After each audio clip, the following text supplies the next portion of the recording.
अस्सलाम वालेकुम सामईन, गुलिस्तान उर्दू अदब में आप सबको खुश आमदीद।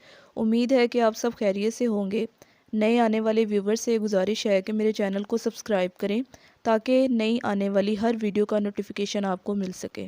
तो सामईन, आज हम बात करेंगे कि कुलियात, दीवान और ब्याज में क्या फ़र्क है और मजमुआ किसे कहते हैं।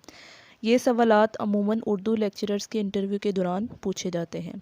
सबसे पहले हम देखेंगे कि मजमुआ किसे कहते हैं। किसी भी शायर की शायरी की कोई भी किताब जो है वो मजमुआ कहलाती है। मिसाल के तौर पर अहमद फराज का शेरी मजमुआ तन्हा तन्हा ए इश्क जुनून पेशा, ये उनके शेरी मजमुए हैं। अब बात करेंगे दीवान पर कि दीवान किसे कहते हैं। दीवान वो मजमुआ कलाम जिसमें किसी शायर की सिर्फ गज़लें हरूफ तहज्जी की तरतीब से शामिल होती हैं, वो दीवान कहलाता है। जैसे दीवान गालिब, दीवान मीर वगैरह। दीवान की जमा दवावीन है। अब हम बात करेंगे कुलियात के हवाले से कि कुलियात किसे कहते हैं। किसी शायर या अदीब के तमाम मजमुआ कलाम, गज़लें, नज़में और दीगर तमाम निगारशात का मजमुआ कुलियात कहलाता है। जैसे फैज़ के तमाम मजमुओं को यकजा करके यानी इकट्ठा करके नुस्खा हाई वफ़ा के नाम से उनका कुलियात शाया किया गया। इसमें हरूफ तहज्जी की शर्त लाजमी नहीं होती।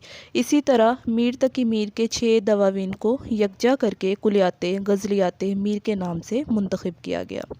अब हम बात करेंगे ब्यास के हवाले से कि ब्यास किसे कहते हैं।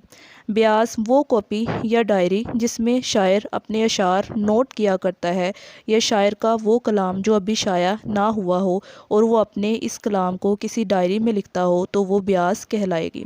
तो सामईन, आज हमने बात की कि मजमुआ किसे कहते हैं, ब्यास, कुलियात और दीवान में क्या फ़र्क होता है। उम्मीद है कि आपको वीडियो पसंद आई होगी।